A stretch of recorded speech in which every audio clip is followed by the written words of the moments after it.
இல்ல மாத்தி மாத்தி எழுதிருக்கீங்க மேம் வந்து திட்ட போறாங்க. Good morning students. Good morning ma'am. உங்களுடைய இன்வைட் பழைய மேம் வர மாட்டாங்க. அந்த மேம் வந்து ஸ்கூல் விட்டு போனதால நான் தான் வர போறேன். Invite sorry ma'am. அந்த மேம் வராத காரணத்தினால நான் தான் வரேன். என்னோட நான் வந்து ஃபர்ஸ்ட் டைம் வரதுனால ஃபர்ஸ்ட் பீரியட் ஃபுல்லாக இன்ட்ரோடக்ஷன் தான் அவங்கள பற்றி. ஃபர்ஸ்ட் டேங்கிறதுனால சாக்லேட் கொடுத்துருக்கேன். நாங்கள் தேங்க்யூ மேம். மேம் இந்த சாக்லேட் பேர் என்ன மேம்? தெரியாதுமா இருக்கு.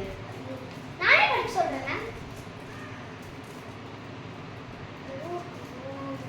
மேம் சாக்லேட் பேர் வந்து ஒரு சாக்லேட் பேர் கூட சொல்ல தெரியல. இதான் உங்க அம்மா அப்பா வளர்த்துட்டாங்களா? டீச்சர் கிட்ட எப்படி பேசிட்டு இருக்க? மேனஸ் தெரியாதா? மேம் டோன்ட் ப்ளீஸ் மேம் கோவப்படாதீங்க. சாக்லேட்டை பாருங்க. அதுதான் இந்த சாக்லேட்டோட பேரே மேம். ஓ சரி சரி சரி. உங்க பேர் என்னது? மேம் என் பேர் வந்து சொல்ல மாட்டேன் மேம்.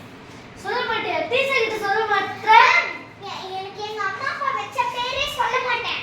ஓ ஓகே ஓகே. நீ எந்த ஊர்ல இருந்து வந்திருக்க? தெரிஞ்சு என்ன பண்ண போறேன்? மா மேம் என் ஊர் பேரே தெரிஞ்சு என்ன பண்ண போறேன்? லாஸ்ட் இயர் எந்த ஸ்கூல்ல படிச்சீங்க? இப்ப தெரிஞ்சு நீ என்ன பண்ண போற? தெரிஞ்சு